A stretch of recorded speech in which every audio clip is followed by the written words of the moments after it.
Step 1, wake up early, gonna rise with the sun. Step 2, get some good, some food in you. Step 3, think real hard about what you wanna be. Step 4, everybody just do your thing. Wake up, today's gonna be a good day.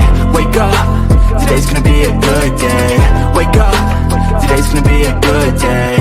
Wake up, today's gonna be a good day. Wake up, today's gonna be a good day. Wake up, today's gonna be a good day. Wake up, today's gonna be a good day. Wake up, today's gonna be a good day. Yo, set your affirmations, aspirations. I got shit to do, the aftermath of preparation. Good food, good mood, blood in circulation. One step at a time, yeah, that's how you make it. Set a goal you control and the steps you take them. I try to pick one thought, have some concentration. And if I make a mistake, it's called education. I try to do this every day, call it replication. Wake up, today's gonna be a good day. Wake up, today's gonna be a good day. Wake up, today's gonna be a good day. Wake up, today's gonna be a good day. Wake up, today's gonna be a good day. Wake up, today's gonna be a good day. Wake up, today's gonna be a good day. Wake up, today's gonna be a good day. So life ain't easy, yo, I think there's a reason though. Ups and downs, just like every different season, yo. Sometimes I'm high, other times I'm barely breathing, though. I always gotta fight and hide from the demons, yo. Negative thoughts are poison, they rot. Head full of flaws, so here come the clouds. They'll never stop unless I can swap all the bad for the good in my head when I'm lost. Yeah, so I'ma fake it till I make it. Positive thoughts are overtaken, I got patience. One day at a time is how you operate a cadence. A flow, you grow, you show yourself a foundation. Stay away from all the shit that causes temptation. I know that I like to do it cause it's sensation. I live my life in my head like a narration. Don't expect greatness, do my best, man, I'll take it. Wake up, today's gonna be a good day. Wake up, today's gonna be a good day. Wake up, today's gonna be a good day. Wake up, today's gonna be a good day. Wake up, today's gonna be a good day. Wake up, today's gonna be a good day. Wake up, today's gonna be a good day. Wake up, today's gonna be a good day. Wake up early, gonna rise with the sun. Step 2, get some good, some food in you. Step 3, think real hard about what you wanna be. Step 4, everybody just do your thing.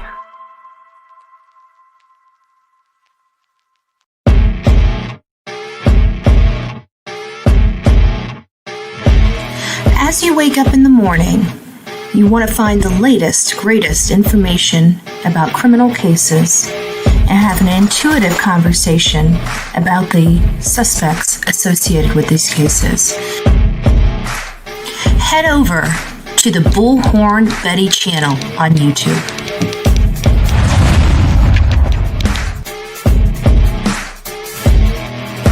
Get breaking news right here on the Bullhorn Betty channel. Welcome to the Bullhorn Betty Coffee Club. Enjoy your stay and enjoy your day.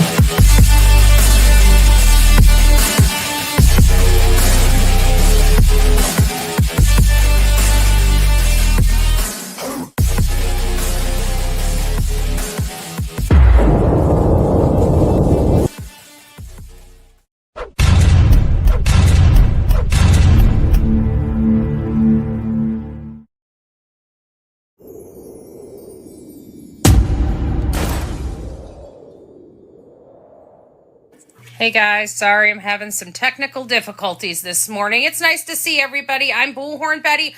I just dropped a crazy video this morning. It's of Kimberly Sullivan. She's 56 from Waterbury, Connecticut, and she's been holding her stepson captive for 20 years. The last known contact, she was having a fight with the school because he was drinking out of a urinal. He was begging people for lunch, food, all these things. And then she started saying that the school was harassing her family and pulls the son out of the school. That was in 2005.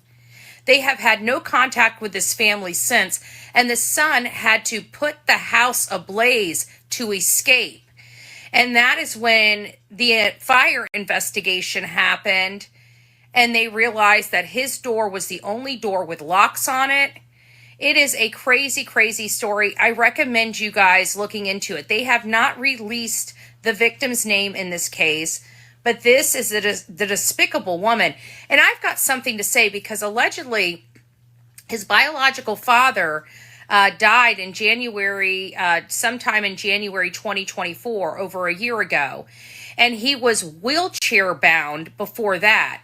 This lady looks pretty put together, you know, and seems like she's having a much more comfortable lifestyle than anybody else, but the conditions of their home is just atrocious. This is the lady. What a peach. What a peach. Look at this. My question is it seems like law enforcement was so shocked that some type of conditions like this was going on. But let's face it, why wasn't the county there before any of this happened, before the house even caught fire? You know? So there she is, getting hauled in after, look at that. The house is overgrown. Where's the county and city? Maybe they would have found out about this person being held captive for 20 years if they would just have enforced some, there's got to be some city ordinance violations here. I don't know. I'm getting a little petty because I'm a little upset. So law enforcement says that they basically didn't know a whole lot about this case or this boy, that they only had one welfare check called in by the Department of Children and Family Services, and that was the last known contact. Now, obviously the Department of Children and Family Services were yet again involved in this case. Now, granted, 20 years ago was a lot different than today. Today, we're more strict. Today, we have a lot of protocols and procedures, and even those fail.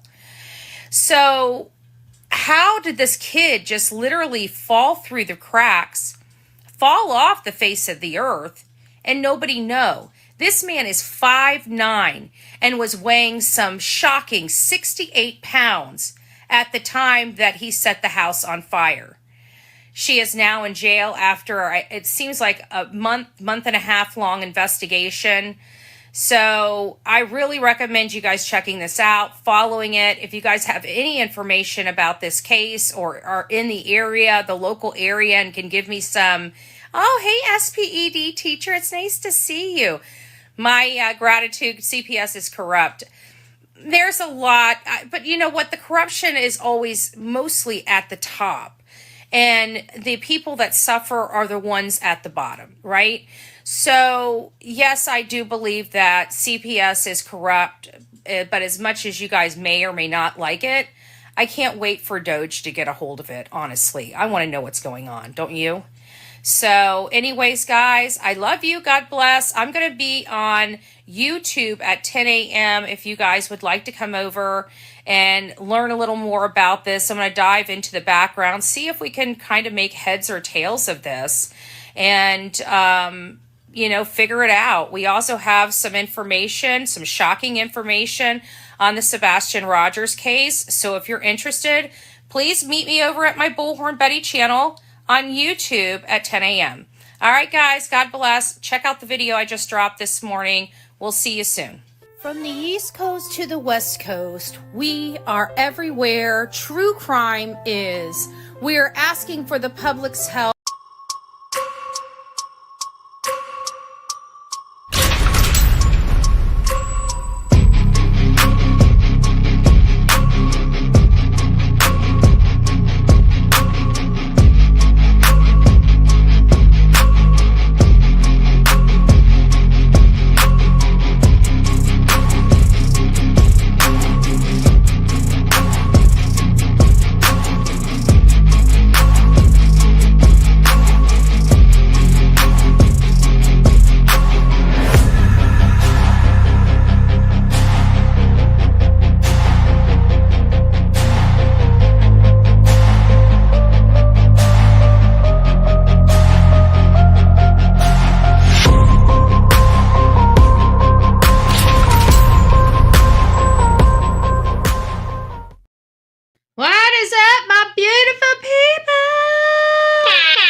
I don't know why my speakers are not, and I don't want to touch anything because, good gracious, you move one cord, the whole system falls. I hope you guys have made it to Friday. TGIF, all of my beautiful coffee beans. It's nice to see you. We've got some breaking news on some information. I dropped this. This came across my desk yesterday. By the time I got a chance to research it, I was blown away. As you guys can see, how in the world a 32-year-old man can be held captive for over 20 years. I don't know how it is possible in today's society. But this is what happened, and God bless this kid that probably hasn't been educated since he was 11 years old to think of setting a fire to save himself. He was 5'9", a whopping 68 pounds. He was dying. I can't imagine him being able to sustain life much longer with in those conditions, to be honest with you.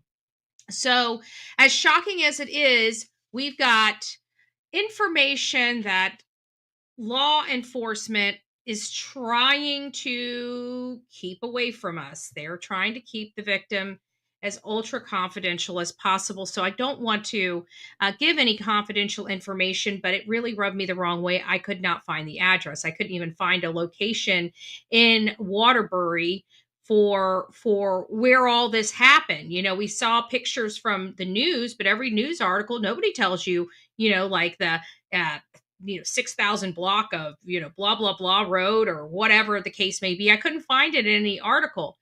And so I was looking and it was starting to really, it was getting under my skin. Okay. So I smart law enforcement and media in the area to figure out where in the world this took place. So we do have that information. I'm going to show you how I found that information. And no, I was not dubious or devious in finding the information. I was just a little clever. That's it. That's all. So now that we know where it's at, we can have an idea of what's going on there. And of course, diving in here, I'm a little skeptical here. It must be a new protocol to pull a major suspect, a suspect that has the potential of being a major crime or, national news or something like that, I would presume, because all of her stuff has been scrubbed off the internet. I haven't, it makes it hard to find Facebooks and stuff like that when my tools aren't useful. But it enlightened me on quite a bit about who's who, and who's who, right? So that was just a snippet of it. I don't know how many of you guys had an opportunity to actually watch the video. I'm going to go to the press conference. I think you guys need the press conference. And I want you guys, if you guys are here for Sebastian Rogers, please stay tuned. We're going to get through this and then we're going to start talking about Sebastian Wayne Drake Rogers. This case here that I'm discussing right now will be moved on to our Crime Stories channel. It's not going to be something that's going to be aired on this channel in depth. We may do an in-depth investigation reporting type of thing on the Crime Stories channel related to this, but this is going to be the last time we bring it up unless there's some major breaking, jaw-dropping news out there. I just wanted to give you guys what I have for the ones that want to do additional digging and stuff. At least you guys will have a starting point to do those that research. If this is a case that sparks your attention, I got to tell you, the details of the case are horrific. I will tell you that without a doubt. It's very difficult to think that this happens, and we know, if this went on for 20 years in this case, there are other cases like it. This is not unique. It might be uncommon, but this is not the only case going on. So if you guys see something in your communities, say something. These things kind of go on in the lower areas of our community as well. So if you guys are out there and walking, if you're walking in your downtown and something doesn't feel right, follow that intuition and that instinct. I wish somebody would have done that for this boy here. Maybe we wouldn't be in this situation in 2025, but here we are. And thank God he was able to save himself because there was nobody out there to save him. Nobody knew. Nobody knew. It is ridiculously crazy. Like how is this woman's attitude and behavior that she terrifies people so much so. Like, she doesn't look very intimidating to me, quite frankly. You know, she looks like I could blow on her and she'd fall over. Okay. So it just makes you wonder how this lady was able to control all of them, excuse me, all of them for so long. I also wanted to let you guys know I'm wearing my Run on Coffee and True Crime shirt. This is a Clarissa shirt. I don't know if Clarissa's in the chat, but she can tell you how to get a hold of her if you guys would like this shirt. I love this shirt. It's made of a great quality shirt, and this has been washed several times. Nothing falls off. Good quality shirt. So if you guys would like to get your own, if I get shirts and I wear them on screen, I will absolutely show them off and give you hopefully some people, because I love this shirt. If you guys need to see the whole thing, there it is. I Run on Coffee and True Crime. Pretty cool. I like it. I personally like it. So get a hold of Clarissa if you guys would like your shirt. Can you guys do me one quick favor and let me know if you can hear this and let me know what it says? This is only a test.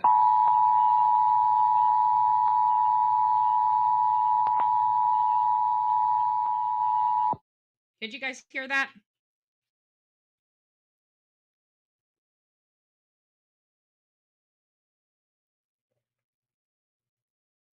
Perfect. Did it come in good? LOL, your ears. Okay. Well, it was turned down, really turned down. I guess maybe I should let me see which one. I can't touch it. I'm scared to touch it. I will adjust it. Yeah, it is that one. I will adjust it. I will adjust it for tomorrow, but one of my cords is right over the controller that reduces the volume on that. And I'm scared if I touch anything. So you might need to turn your, here, let me turn my microphone up so you can just turn it down. If you guys need to turn it, maybe I can turn it down on my phone. Ooh, that'd be nice. Let me know if this is better. This is only a test. Here, maybe I should do this. Pump the brakes, sister. Pump the brakes, sister. Okay, we're running on all our buttons. We got all the buttons going today. Because I feel like this is the one that needs to be played for this story.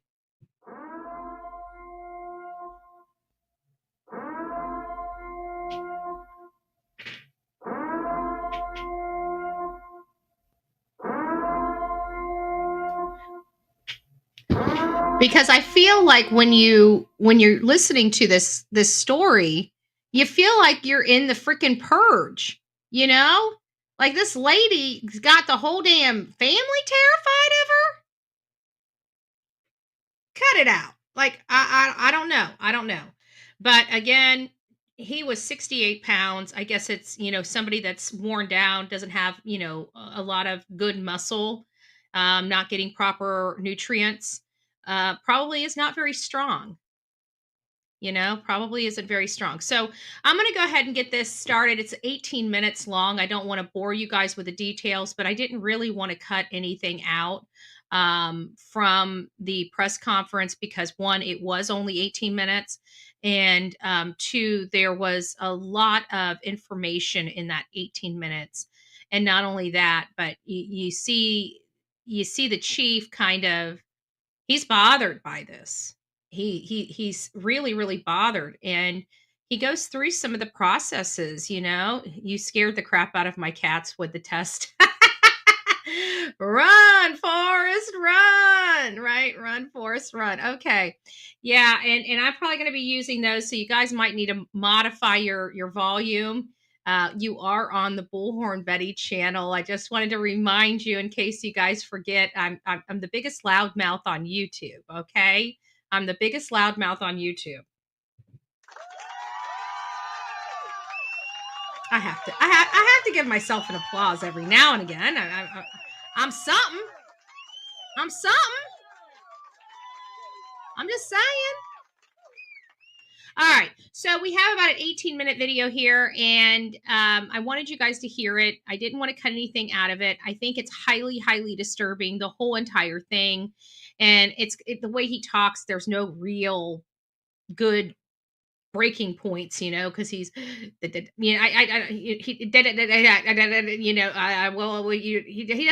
just does some stuff like that, and it made it very difficult to pause, break, and not only that, but every time I went to go pause and break or cut this or clip that, it didn't make sense to do it. So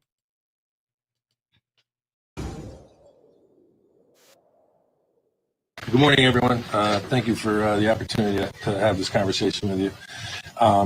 As you all know, on February 17th, around 8:40 p.m., Waterbury Police responded to 2 Blake Street on a report of a fire. Officers and fire good morning, investigators, everyone, by the way. Immediately realized there were some grave concerns about some of the conditions in the house. There were 2 occupants of the house, one being Kimberly Sullivan, the stepmother of the male victim. And I wanted to let you guys know that the recording in this room is what's clicking when you're hearing the microphone. It's not coming from our end or the replication of this. When I clipped it, I was having problems like that, and I just decided to roll with it. So just disregard. At least you can hear what he's saying. Officers and fire investigators quickly realized that there was a room in the house that appeared to have locks on it from the exterior portion of the house. They began to speak to the male victim, who disclosed that he was being held captive in the house for an extended period of time, approximately 20 years. The investigation began from that point. We worked closely with the State's Attorney's Office, Maureen Platt, as well as Assistant State's Attorney Don Thurkelson, because frankly, what was being reported was unfathomable to us at that point in time. Through those investigative meetings and through search warrants, we were able to seize physical evidence and conduct interviews and dig up some more information that corroborated the victim's story. So law enforcement, like when this kid, even though they could see that he was in, I'm sorry, but if you're 5'9" and you're 68 pounds, I'm pretty sure professional law enforcement and first responders are already questioning why this child is, or this man is so thin. A lot of people attribute it, especially in law enforcement, when they see people like that, to drugs. Okay. So they may have prejudged, if they've ever seen him, that he probably is, and it's not. It has nothing to do with that. His stepmother's holding him hostage, and he is not being fed. He's getting 2 sandwiches a day. He's a 5'9" individual, 68 pounds. 68 pounds. That is absolutely insane to me. And so to hold somebody captive for 20 years, these people did not believe his story at the beginning. And the more these detectives dug in, they started realizing, holy smokes, this is true.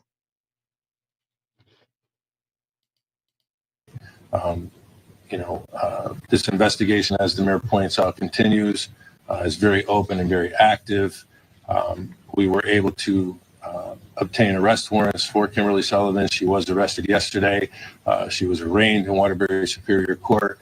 She's currently being held on a $300,000 bond. At this point, I'll open the floor up for any questions. The biological father, we've learned that he recently left the home, and her lawyer is saying that we need to look deeper into his part in all of this. When it comes to the investigation, is he being held accountable at all? The biological father is deceased and died in January of 2024. Prior to his death, he was wheelchair bound from some medical conditions. And it makes me wonder, did his wife contribute to his death? Because if she was treating this stepson this way, and the father was in a wheelchair, we know people filed their people disabled for financial gain. Could she have also been treating her husband in this manner during his life up until his death? And he ended up expiring last year. This guy sounds like he was on his deathbed too, ready to expire this year. 68 pounds. That man had no muscle at 68 pounds.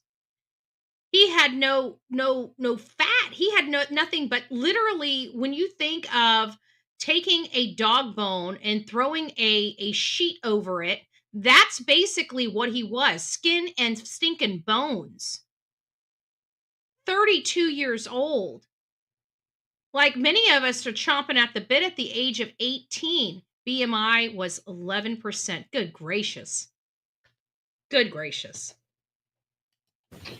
Also, it was reported to the school system that this boy at the time, now 32-year-old man. Now, I want to also remind people that he is going, I'm sure, mental evaluation and other things. Insane if the father passed away last year and still no one knew the son was living in the house. They didn't. I think some people knew of the son, but didn't go out.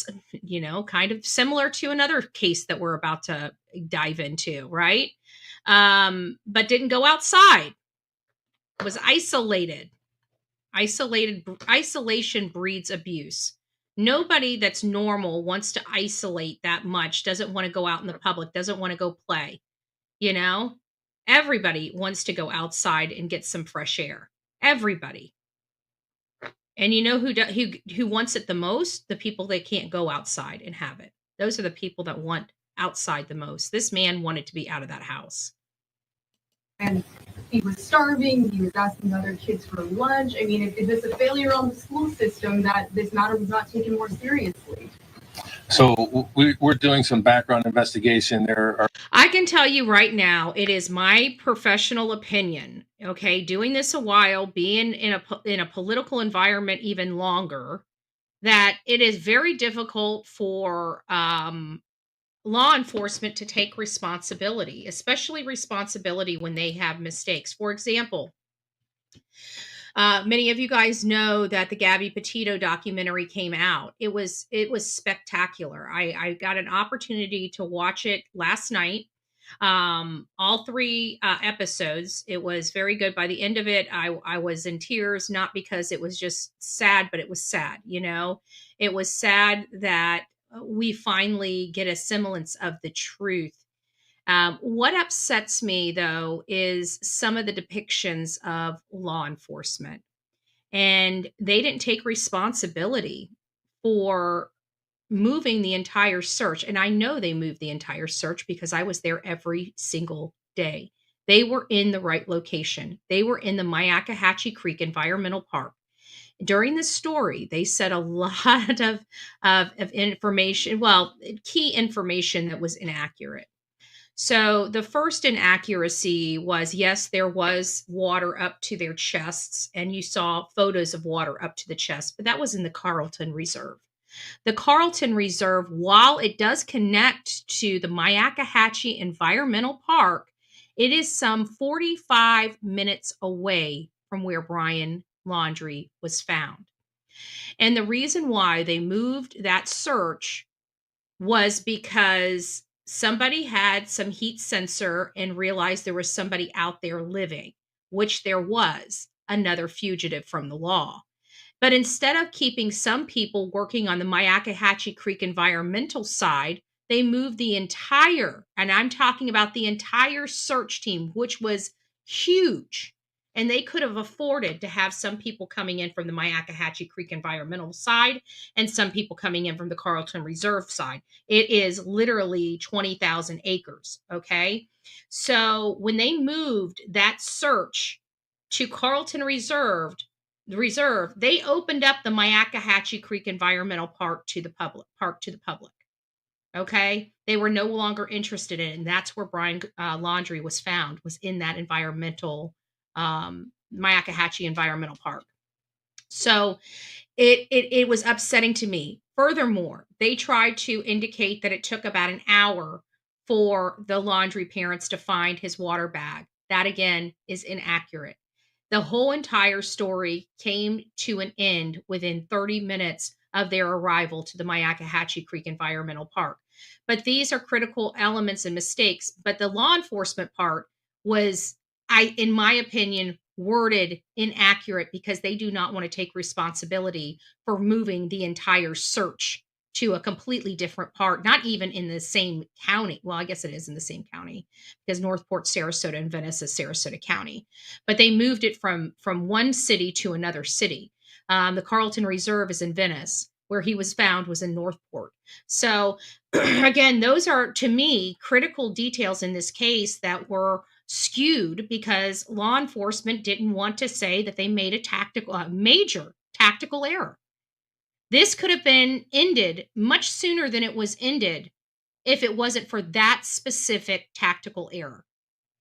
So that's what I'm saying. So the reason why I went through that dissertation is because you're about to see where the reporter is kind of engaging the chief here to say, who wouldn't this be part of your responsibility? Well, we were only asked to go out there to do a welfare check. Everything seemed normal to us. We're out of there at that point. We don't get involved unless the Department of Children and Family Services tells us to get involved.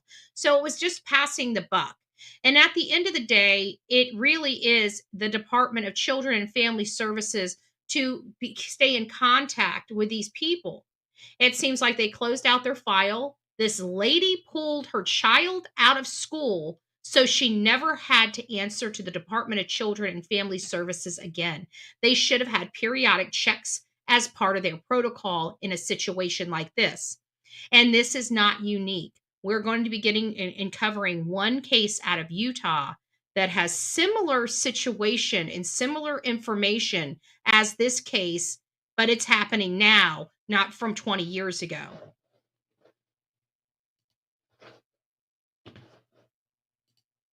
Are two incidents that we had within our computer system of dealing with that address and with the family back in 2005. One was a request from DCF to do a welfare check at the location because children that the victim was familiar with hadn't seen them and they were concerned about them. Officers went to the house. The house was clean. It was lived in. They spoke to the victim at that point in time. And there were no cause for any alarm or any conditions that existed that would have led officers to believe anything other than a normal childhood and a normal family existence was occurring. But that was reported back to DCF, and that was the last that we were involved in that particular investigation.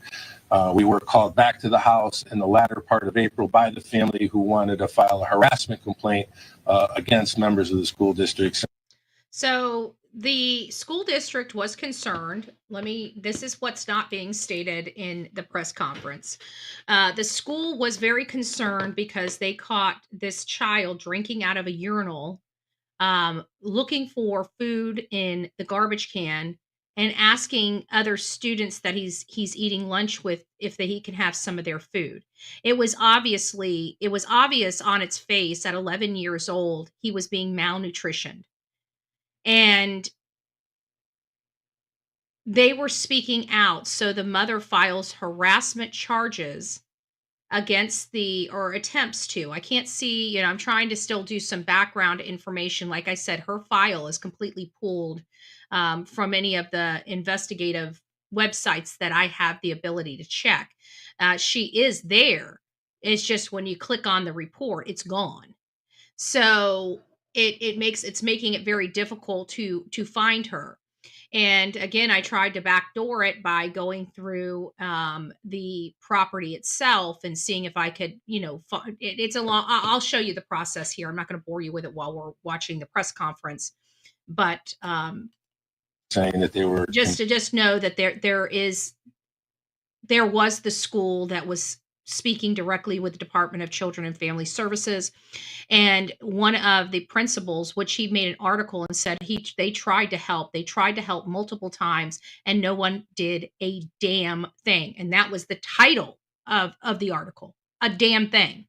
So it seems like there was a lot of frustration that was had by that principal that tried to help this child back in 2005, and everything fell short. And then the child was pulled from the school and nobody followed up with this child. This child was once again failed. Most of the children that are displayed, now granted, we're talking about a grown adult, but you guys have to understand he's been held captive since he was 11, 12 years old. continuously reporting them to DCF and felt that they were trying to get the family in trouble and have the family investigated. We have no further information about where that went, other than there was no proof provided by the family that there was any type of harassment that was occurring. You know, as far as the school district's concerned. But don't you think that should have opened up when they went to the school to, say, investigate? Or did they not even investigate the allegations to begin with? Because if they would have taken their time to investigate the harassment, they would have went to the school and asked for their side of the story and would have realized right then, this is not as it seems. This is not as it seems. They could have done, I just feel like they could have done something. This is Connecticut. They're a more liberal state. They don't really care about your rights. So, you know, it's like you get a state like that. They don't, I'm sorry. People in Connecticut are probably booing me right now. Don't be throwing the Rotten Tomatoes just yet, okay? Don't be throwing the Rotten. I'm just saying, they're more liberal, right? They're more liberal. It seems like they would, you know, be more involved when it comes to kids, especially children out of their districts. That means they're getting no money from the U.S. Department of Education, and typically liberal states don't like that and make it very difficult for parents to do that. So I'm just saying, I'm speaking the obvious. You know, I'm being accurate. You can boo me. You can boo me all day long. Sorry. I love my Connecticut people. Don't be mad at Bullhorn Betty because she sprinkled a little bit of truth. Okay, you might disagree with my truth. I've never been to your state, so you can use that against me. Okay, like she ain't even been into the state of Connecticut. She doesn't know what she's talking about. I'll accept it. I'll accept it. We are looking at those records now. We're working with DCF to look at records that they may have from previous investigations, and that's part of the ongoing investigation. But Chief, people were filing complaints even if it was with DCF. Good morning, I see you. Alleged, you know, was there more contact from DCF, and do you know anything about how that would run? So the only contact we had was back in April of 2005 when we were notified to conduct that welfare check. And again, we're looking for those records now to determine where that investigation may have gone. But I can tell you where it went, sir. It went nowhere. Okay, I'm sorry. It shouldn't be a mystery. It went nowhere. There was no further reported information to the Waterbury Police Department. So when you had an officer go out there that first time, you're saying everything looked normal, it looked like a normal childhood. But the school district, the principal told us that the child looked really small, malnourished, was drinking from a urinal at school, was taking kids' food. So, I mean, with all that information, the officer still concluded that the child was safe at that time? Well, the officer didn't have that information. So this former. So now he's going into kind of being a little defensive. We didn't have that information. Well, if you were involved in an investigation, don't you think you should have asked those questions? This is what I'm talking about. I'm not putting blame on any specific person. I'm just trying to show you how it's so easy to pass the buck, right? Law enforcement is taking zero, and I mean zero responsibility for something that's happening in their community. That has got to change. That has got to change. And I'm just saying, for all my law enforcement people out there, I'm not beating you up, but this is why people have lack of trust. You know why people love Grady Judd? People love Grady Judd because he doesn't mind taking responsibility for his officers, right? If they do wrong, he arrests them too. And he does it publicly, no different than any other criminal. That's what it takes in law enforcement across this country. Instead of saying nothing to see over here, how about saying the truth? More could have been done. That's what the public wants to hear in situations like this. We didn't do enough, and we need to look at why we didn't do enough. However, this was 20 years ago, and I do believe we've come a long way than what we were doing back 20 years ago. Wouldn't that make you trust the person giving you that information more when they're taking accountability and showing strength and explaining all of the changes that have happened, or at least implying all of the new changes since 20 years ago, versus, oh, we need to look into that, distancing themselves. That's what we see all the time in the cases we deal with. When somebody is responsible for something, what's the first reaction that they do? They try to distance themselves. So I'm looking at his behavior and I'm seeing him distance himself, which makes me feel like he's not painting the full picture. And I'm not trying to say somebody needs to lose their job or anything like that, because let's face it, the people that were assigned to all of this are probably not even working for the organizations that they were back 20 years ago. Okay, there's no one to really hold accountable in these departments, other than making, identifying areas that may still haven't been fixed. 20 years, there's probably a lot of new regulations, things that they're doing today. They probably weren't even thinking of ever dreaming of having to do those things 20 years ago. But we have a lot more statistical information, especially about child abuse, about domestic violence, things that were never talked about, 20 years ago, are being discussed in the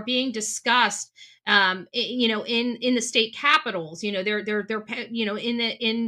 in our Congress, our United States Congress. People are starting to become aware and proactively now making laws to prevent some of the things going on in the federal front as well as each individual state front. So I have to believe in no matter how, I still believe the Department of Children and Family Services needs an overwhelming amount of work and needs an overwhelming amount of money. And the reason why they need this overwhelming amount of money is because we have more of a catastrophic event when it comes to our children now more than ever, because there's a lot of children that are parentless right now because of the drug epidemic that was literally killing hundreds of thousands of people a year. And these are typically people of the younger parental, age groups. So you have, a lot of children that are left without a mom and a father just on the drug epidemic alone. And that doesn't even include, automobile accidents, medical ailments. So we have more of a need now for a working Department of Children and Protective Services than we've ever had in the past. And so there has been some changes. It still does fail our children. We know it does. But we just like hearing responsibility. We like hearing people taking accountability. And with the 20 years, they've already got a something that he could have really showcased, in my opinion, instead of just passing the buck. And that's just my commentary on that. Not to be disrespectful to the chief or the work that they've done. Kudos to all of them. They didn't cause this problem. They shouldn't be blamed for it. But we want to make sure that it never happens again. Our principal is now disclosing all this information, and I believe in the news clips I've reviewed that he was making calls to DCF and other agencies. Waterbury Police were never notified by this particular principal about those conditions.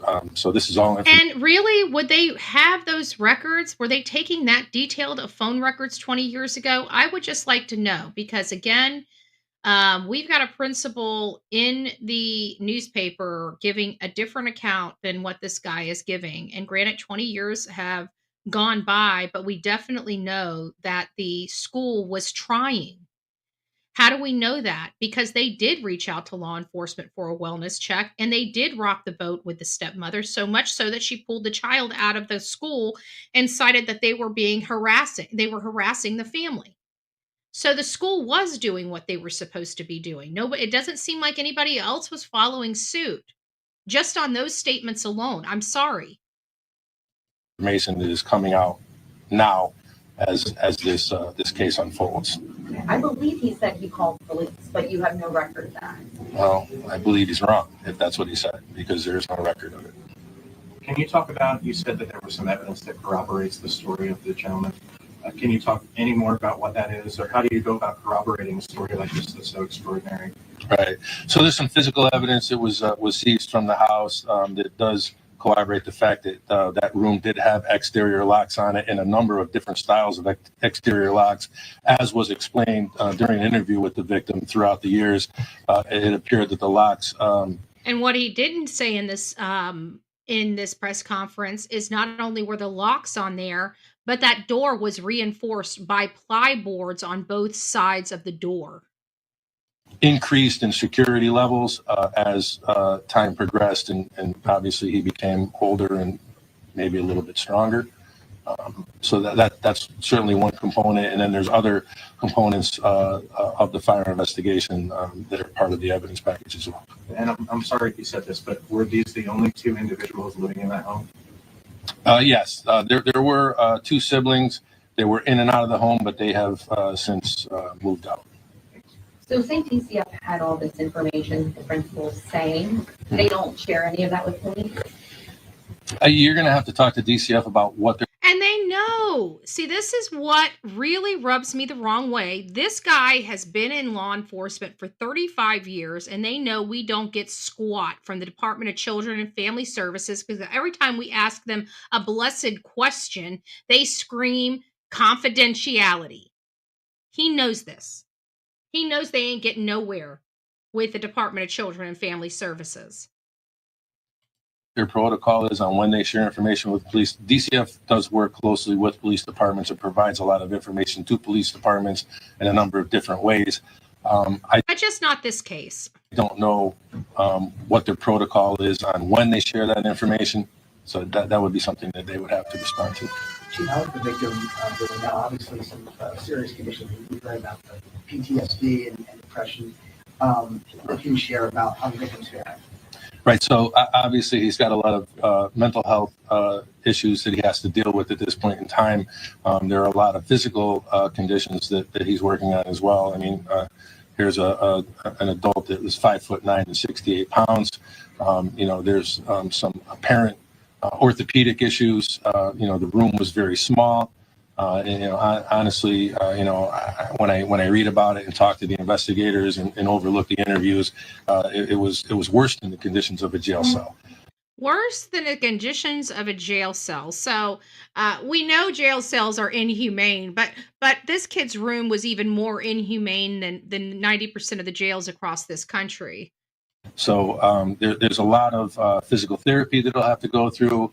There's a lot of healing that he'll have to go through mentally. And, I can tell you this, our investigators, and I'll specifically point out Detective Steve Brownell and Detective John Pace, who were the lead investigators in this particular case, but all the investigators, the entire Criminal Investigations Bureau has been very supportive of the victim.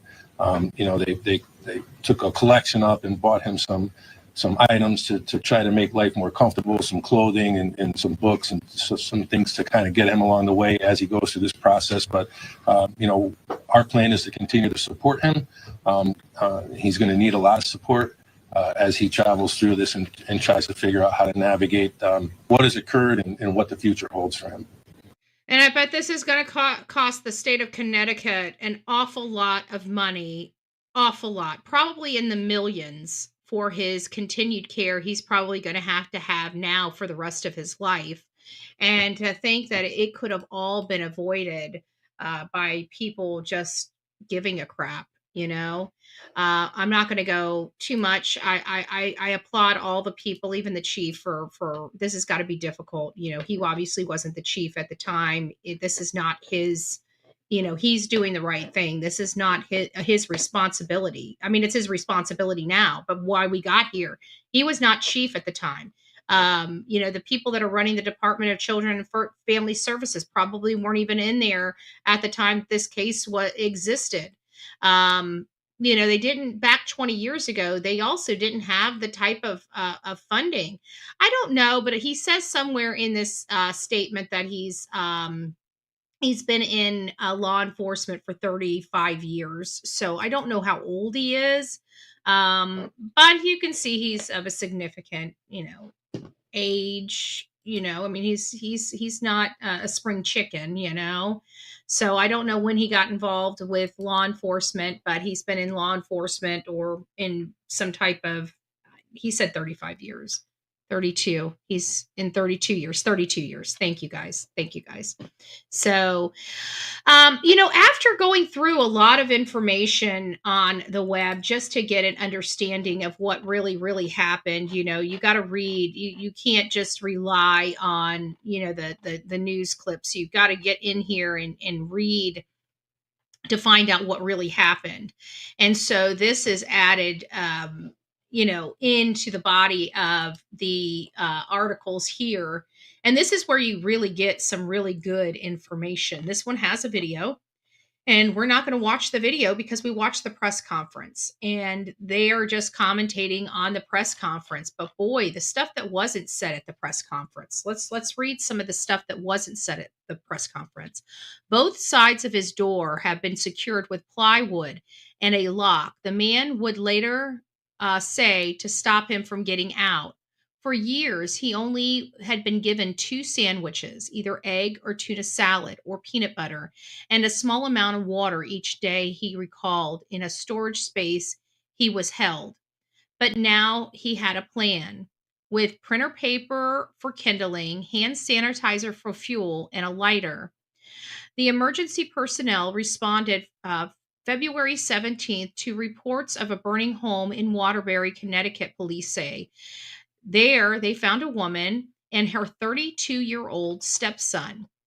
The stepmother, identified by police as Kimberly Sullivan, had managed to get out safely, police said. The man, affected by smoke inhalation and exposure to flames, he needed help. It is reported that he intentionally collapsed on the floor, so they had to rescue him. He soon would admit to police that he started the fire on purpose.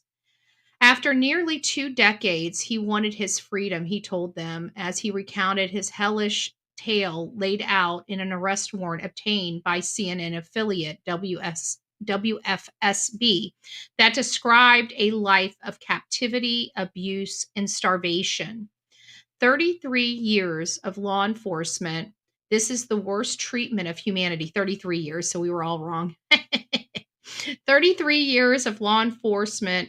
This is the worst treatment of humanity that I've ever witnessed, a Waterbury Chief Police Fred Spagnolo told reporters Thursday as he outlined all that investigators had learned since the responding to the fire. It's really hard to talk about still. And we already heard that. So Sullivan, 56, was arrested Wednesday and faces charges including assault, kidnapping, and cruelty, police said. The allegations against her lawyers said, were absolutely not true. He was not locked in a room. She did not restrain him in any way. Attorney Lonis Kaloidis. That is a really weird name. She provided food. She provided shelter. She is blown away by these allegations. 5'9", 68 pounds. I'm blown away by this attorney's response. Nothing other than normal childhood scene. So they're talking about how they went into the house back in 2005 and everything was hunky-dory. The house was clean and lived in. Spagnoli, who took the helm in the department in 2018. So that's some of the other information we didn't know. So he was not even around in 2004 and 2005 when all of this stuff was going on at the house. He did not become in charge until 2018. The boy says that he's locked in the home 22 to 24 hours a day. When the boy was around 14 or 15, he went with his father to dispose of yard waste, the affidavit reads. It was the last time he left the property, though he would be let out of his small room each day for 15 minutes and a couple hours, the chief said. Back inside it, he used to elaborate mechanism he conceived of himself to go to the bathroom. He wasn't even allowed out to go to the bathroom. This is just beyond horrific. And look at her. She's all dolled up, hair all nice, wearing decent clothes. She's ready for a photo shoot. Her attorney must have told her that she was being taken in to get ready. Ms. Sullivan is presumed innocent. until being guilty, being judged by her peers guilty of the crime. She has been released from jail on a $300,000 bond. And again, extremely emaciated, according to law enforcement, is described of her stepson. Now, this has been very, very ultra secret. Who are these people? We got Kimberly Sullivan. Kimberly Sullivan's information has been wiped from all the databases, making it very difficult without other family members' names to find out. Now, if you've noticed, every law enforcement agency, as well as the mainstream media in that area, has failed to even provide the what block of what street this occurred in. We don't know in the general public. Now, people that live in that Waterbury, Connecticut area probably are well apprised of where that is. So I had to do some digging.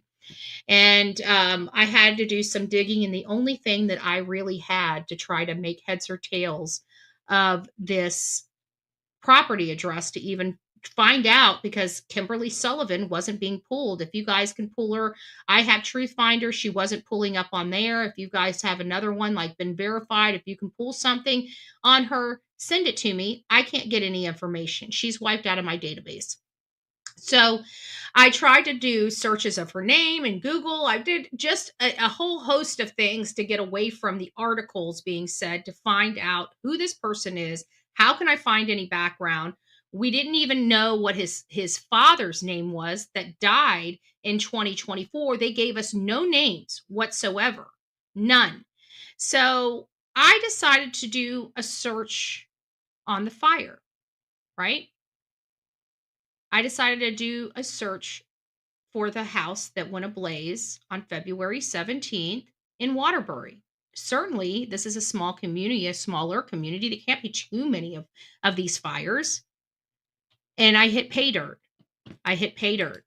And it was on no other than the Waterbury Police Department's own Facebook post. And I found this on February 17th. On February 17th at approximately 8:42, Waterbury police officers, along with personnel from Waterbury Fire Department, responded to reports of an active fire at the residence at 2 Blake Street, and that's in Waterbury, Connecticut. 2 occupants were inside at the time. One was identified as Kimberly Sullivan, 56, the complainant and the owner of the property. The second occupant was 32-year-old male, later determined to be Sullivan's stepson. Sullivan was able to evacuate safely. The male occupant remained inside, but was later assisted out of the residence by Waterbury Fire Department personnel and placed in the care of Emergency Service Medical Services, EMS. He had suffered smoke inhalation and exposure to the fire. While receiving medical care, the male victim disclosed to first responders he intentionally set the fire in his upstairs room, stating he wanted his freedom. So there we go. Now we have a place to start. It is 2 Blake Street, and that's when my work began. So I ended up doing a search on 2 Blake Street, and while I didn't get really Kimberly's name, I did get her husband's name. Her husband's name is Greg, and I couldn't figure out, with all these people that could have possibly been in the house, they were not listed anywhere. There was no Sullivan listed anywhere on these. So I was starting to get really skeptical, and I'm like, okay, maybe I don't have the right one. So I kept going, and then boom, there's the pay dirt right there. I now have the deceased father's name as Greg S. Sullivan, and then Kimberly J. Sullivan. This house here, I also did some record requests to see if I could find out when they moved into this house, how long that they had this house, all this other stuff. So I went to their website, and of course, there's not a whole lot of information. And the one thing I really wanted was when they purchased this home. And so far, I can't determine that based upon this. It doesn't even have a sale history owner's history of sales on it, so we can't make anything out. We do know it has a frame garage, a detached frame garage that was built in 1978, but it doesn't say who built it, and I can't seem to find those records.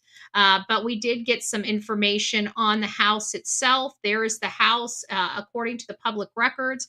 It is a single family colonial style house that has about 1,790 story or 90 square feet living area in it. It is a 2-story home, wood frame, and it was built in 1886. It has a total room of 7 total rooms, 4 bedrooms, and 1 full bath and 1 half bath. It does have heating and cooling in it, but as you can see, the house is in much worse condition than what you see here. So I don't know what's happened. Let's see if I can find Greg. I know I pulled one on Greg. I don't want to disclose the children's names, but I have the children's names as well. But Greg S. Sullivan, he was born February 1962. He is deceased. He died on January 25th, 2024. He was 61 years old. And it's pretty sad because he used to be a fitness instructor. And it brings me back to my theory that I think that she may have been the responsible party as to why his health was ailing and failed. You know, if she was treating him like her son, isn't that murder? Are they looking into the conditions? If she can treat his son this way, did she treat her husband this way? I mean, this needs to be investigated. Her son died a year ago and he would have probably been dead this year. Something is going on, and I hope law enforcement looks into it because he was awfully young. He was awfully young. And if he was as malnourished as his son was, then that would complicate his walking, leaving him wheelchair bound as well.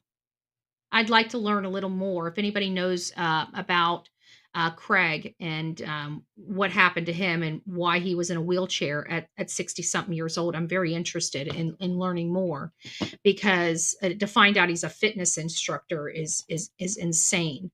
Is insane. Let me get past these. I don't want people to read those. And you see right here in a relationship, Kimberly. Oh, you can't see it.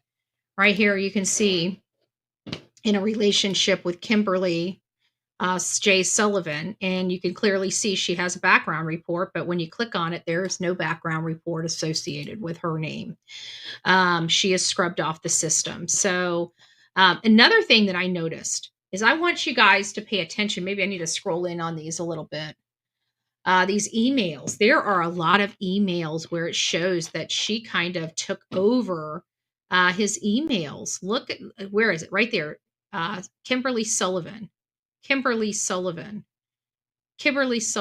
know how many of these there are, how many different renditions of this Kimberly S at ilovekickboxing.com that she has, but she has several different renditions of her name that are assigned to Craig. So it seems like she took over his life and his emails and probably took everything, and handled everything.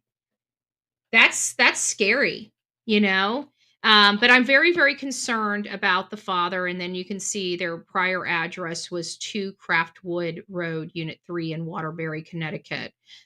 So they've lived in this area for quite healthy number of years. They moved into, according to the Truth Finder, they moved into their 2 Blake Street in September of 1995, some 10 years before this boy started having problems with the Department of Children Family Services, being ripped from school and locked in a room. So what a totally horrific case. But you would think that this case is not unique, or is unique.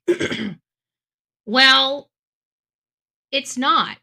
Here's another one that just came to me this morning. 56-year-old Kimberly Sullivan is charged with felony assault and kidnapping. This is the wrong one. Hold on. I got the wrong one. Hold on. Wait. It's not this one. It's this one. It's this one. This is the one I wanted you guys to see. So, yeah, I just lost my audio anyways. So we'll be breaking this down. Oh, shoot. Sorry, guys. We'll be breaking this down, but I want you guys to hear this one. This is in Taylorsville, Utah. A Taylorsville father has been charged with beating his daughter after she was caught at school eating snacks out of a trash can because she was hungry. The 40-year-old man was charged Thursday in 3rd District Court with aggravated child abuse, a second-degree felony. It's not naming the news is not naming the man at this time to protect the identity of the child. In January, the man was notified by his 9-year-old daughter's school that the girl has been eating snacks at school, including out of the trash can, and is often hungry. According to the charging documents, the father replied, the girl shouldn't be getting any snacks at all. When the girl got home, his father hit her with a belt multiple times, leaving bruises, the charges state. Defendant acknowledged that he didn't know for sure how many times he hit her with a belt. Prosecutors have requested the man to be held in Salt Lake County Jail without the possibility of posting bond pending trial. So almost identical allegations as the allegations we just discussed in Kimberly Sullivan's disgusting case and her treatment of her stepson. And then we've got a similar situation going on in Utah where a father is beating his child because she's hungry. So if you think that we've gotten better, I'd have to say we've gotten better because they charged this man. 20 years ago, when they had an opportunity to charge Kimberly Sullivan, they did not. And we now know the outcome of that situation. All right, guys, thank you so much for allowing me to tell you about that story. I know many of you guys are here because we've been covering the Sebastian Wayne Drake Rogers case. Sebastian, he was a 15-year-old boy at the time of his disappearance. He is now 16 years old. I would venture to say maybe if he is out there, his appearance may be much different than what we believe. Being 16 years old, without, personal care items, he might have some facial hair at this point. He might be getting a mustache. He might have a beard. So I would like some people to, if they can, get me over a rendering of what Sebastian would look like with a little bit of stubble above his lip. I think that will go a long way, maybe even a little stubble around the chin line or the cheek, the jawbone, just to see what he looks like with facial hair, because he has been gone for over a year. He is now 16 years old. 16 years old, they're starting to get their body hair. They're starting to get their facial hair. And if there is a possibility of, seeing what he might look like to get a different alternate photo out there of Sebastian, I think we should try to do it. I don't know how to do it, but if somebody out there, hindsight, maybe that's Mama Rissa. I don't know how well you guys do with that, but maybe something I'd like to create an image with some facial hair on it, just to be on the safe side. So we have an accurate, a point to look at him if he does, right? And what he may look like with the facial hair. So long story short, there is some breaking news in the case, not in the sense of information that'll help. Well, we're hopeful that it'll help drive some more leads and get his name out there a little bit more. But many of you guys know At Night Private Intelligence is involved in the case of Sebastian Wayne Drake Rogers, and that includes Hong, Nick the Hat, and Dog the Bounty Hunter and their respective teams. And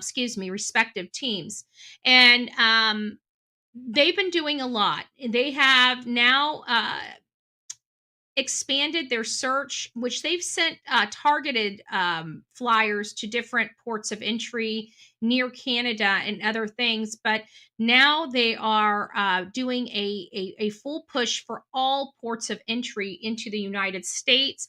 They put a bolo out for the U.S. borders. They have US borders, and they've also just recently, I think as of yesterday, put the flyer out in Spanish. So now we have a Spanish flyer out with some language. At least that's what my understanding of it was. They did a flyer with, Espanol, Spanish, language on it so people can read it that don't speak English, that may speak Spanish. So that is, kudos to them for doing that. Kudos to them for doing that. This is a problem. Many of you guys know that anybody that has searched for this child that does not have, positive things to say about the mom or stepdad are typically harassed, intimidated, and we've watched it all unfold. And many of us are pretty much tired of it, which is what was one of the reasons why action was even brought in the first place, is to stop the not just the bullying, but the going real life, the thinking that because somebody is on this platform or wants to go out and search, has, we have to have our lives torn apart. We have to have every single thing thrown out there. It's become a headache. But At Night Private Intelligence is actually offering a $10,000 reward. This is for all the hate channels that now see the error in their ways and are tired of being dirtbags, right? If you're tired of being and hanging out with dirtbags and you've got some dirt, One World is offering up to $10,000 for credible information that directly leads to criminal indictment of the cyber operatives responsible for these attacks, which include death threats and coordinated misinformation campaigns. If you, which I know a lot of people that do not like me, watch me. Why? I never understood that. I don't watch people I don't like. It's a waste of my time. My time is valuable. I think my brain and mental health is very valuable. But I know that even the people are getting tired because I've had a lot of people come over from some of these hate channels. They're sleeping better, they're feeling better, and they're glad they're away from all the drama. It was sucking the life literally out of them. So we already have some people speaking, but there are other people that are done with the BS, right? They're just tired of it. And um, now it's like they realize that this is truly wrong. Well, now you have an opportunity to be paid for your terribly wrong behaviors and supporting these horrible people. If you see something, say something. It might wind up giving you a $10,000 check. That is huge. That is huge. So this is actually to all of my hate channels, my hate channel supporters, and the people in those back chats that know some dirt. You want to get paid? Those hate channels ain't putting money in your pocket. They're takers. They're not givers. We the channels and the people of love over here, right? We love people. But we are thick-skinned and we will handle some bullies.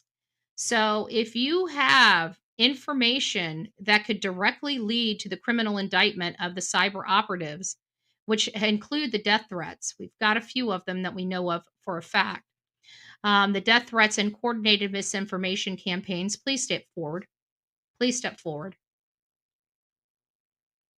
We really do appreciate any and all information.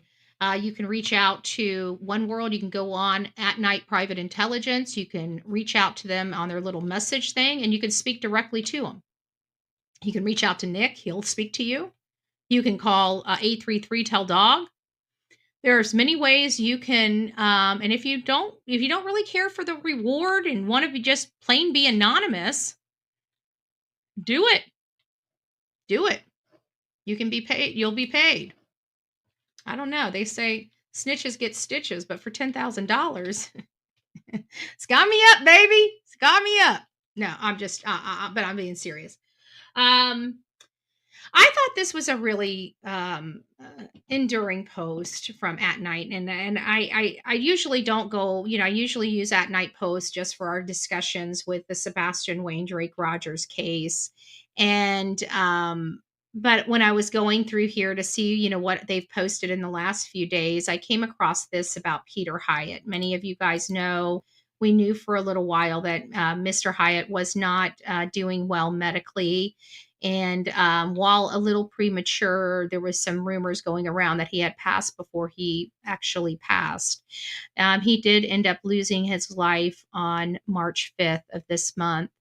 And very, very sad. As many of you know, I highly regarded Peter Hyatt, even though we didn't agree 100% on, some theories and stuff like that. He was highly respected, and I watched him for his insight and expertise in certain things. He was a good guy, right? He was good for the true crime community. And this is a huge, huge loss to our true crime community. And I say that with everything I have to say. Peter Hyatt was always calm, cool, and collected. He was always approachable. He had no problem sitting and chatting with just an average Joe about, some of his commentary or trying to educate you. You ask him a question, it was never just a response. He would explain things to you. And so I really do appreciate and value Peter Hyatt. And I just want to say, condolences to his family, his children, and everybody that knew him personally and loved him. There's just, you can never, there'll never be another Peter Hyatt in this world. So I wanted to read this all to you. I just thought it was very enduring. And it was taken very well by me, so much so that I'm going to read it for you. Celebrating the life of Peter Hyatt, a tribute from At Night Private Intelligence. At Night Private Intelligence, we are deeply saddened by the passing of Peter Hyatt, a man whose life exemplified honor, selflessness, and an unwavering commitment to helping others. Peter was a renowned statement analyst, celebrated for his expertise in deception detection and linguistics profiling. We were privileged to have shared his remarkable skills, we were privileged to have him share his remarkable skills with us during the search of Sebastian Rogers, a missing teenager from Tennessee. His insight not only strengthened our effort, but also brought hope to families desperate for answers, leaving a profound and lasting impact on our team and the wider investigative community.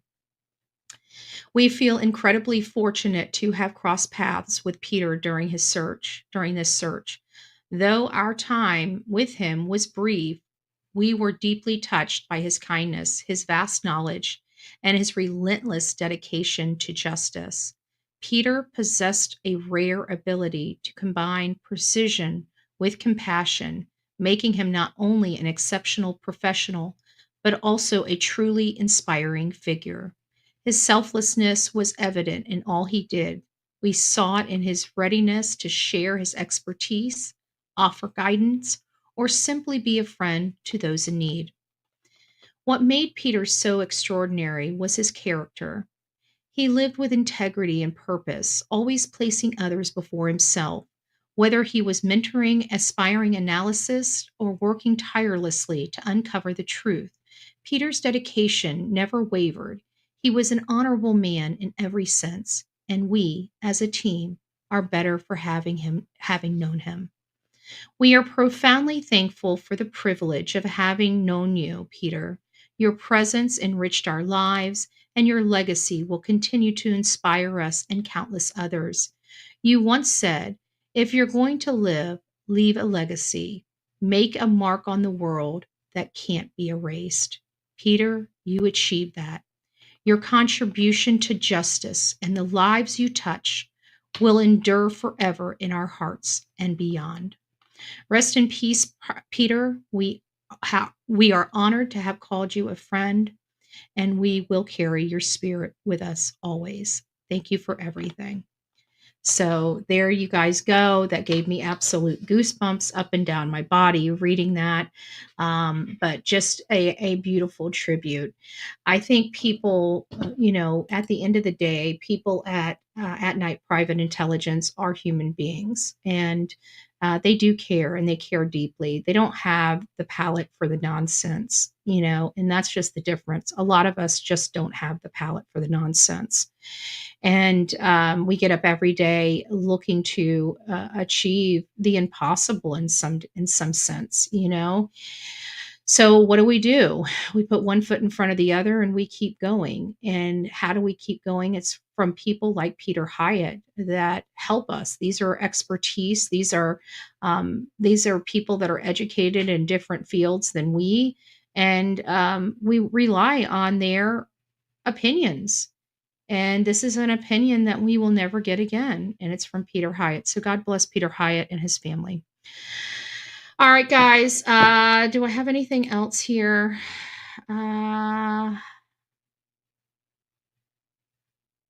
We do have the flyer, I think, in the Spanish, or at least the post in Spanish. There's something here I wanted to excerpts from Crimes and Lies. Looks like I got another. We'll have to do that this afternoon. I got another 2 videos. That's another half an hour long, which means it's going to be another hour and a half for the show for me to go over those 2 videos related to Sebastian Rogers. So what we'll do is we'll leave the rest of this for this afternoon. We will be back this afternoon on a live.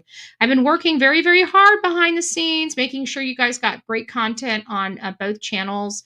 There's just a lot of crazy news coming out all of a sudden. I feel like we went through this comfortable phase of things really calming down, and then it's like, boom, we have some of the most crazy crap in the news that we could ever imagine. A 2-year-old getting away, drowning in his backyard. We got a mother that's holding her child, her stepson captive. We got another parent in Utah that's beating the crap out of his daughter for wanting to eat. I mean, what in the world is going on? Now, granted, I realize that the cost of groceries are high, but I got to tell you, the U.S. Attorney General is looking into the egg crisis, because we're hearing on the back end that this is a money grab, that there is no reason that the avian flu should be affecting our eggs this much. So we should be seeing those rolled back very, very, very quickly as we're starting to see this investigation, go underway. So we've got a lot going on. We got a lot going on in this country behind the scenes as well as in front of the scenes. And I've been reading all of it. I'll keep you guys up to date. I try to stay away from some of the political talking points because we're not a political channel. We're only political on this channel as it relates to our children and new laws and stuff that need to be put in place, and kind of marching orders for all of us if we're involved in our communities on different calls to action when it comes to crime and children and or victims. So that's kind of the focus of the political realm on here. Occasionally we'll get kind of in the weeds here or in the weeds there, but I because this is related to crime, this is related to victims, I like to try to keep it as bipartisan as possible in the commentary and the actions. We all support the actions of more tougher laws on people that abuse our children. Getting our Department of Children and Family Services actually working instead of being a failed cause. We just want things working, and I think that's something all of us, no matter what's next to our name, really truly believe. So when we do talk about politics on here, I try to gear it around what we can do to help advance some of our mutual causes. So anyways, I hope you guys enjoy it. We will be back later today around 1 or 1:30 on Bullhorn Betty. I can't even talk anymore.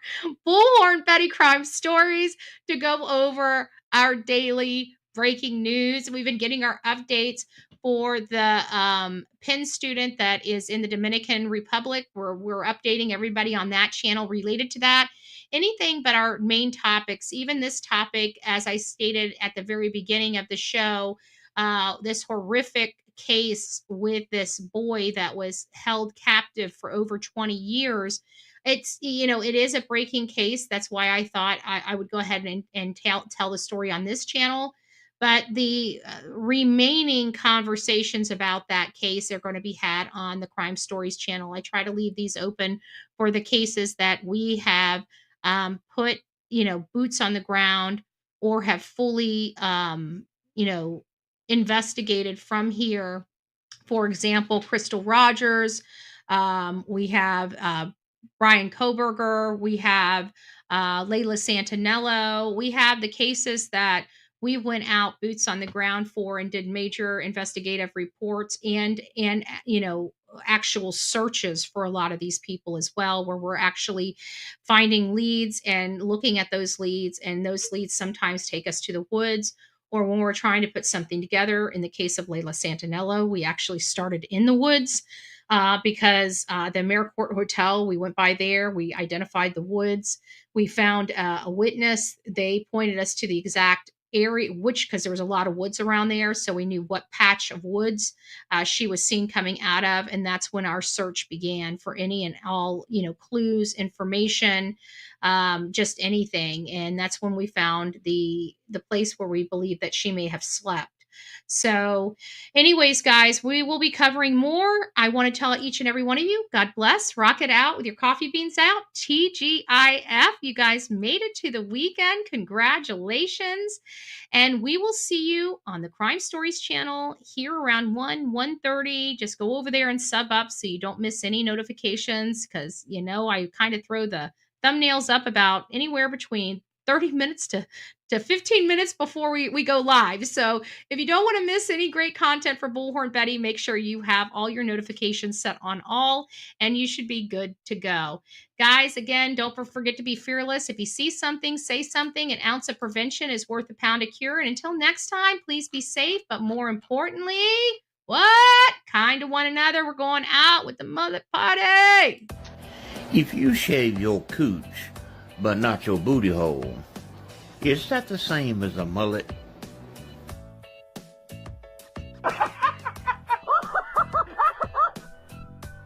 My tongue out her ass and left. I'm on TV. Oh shit! First cops, now this.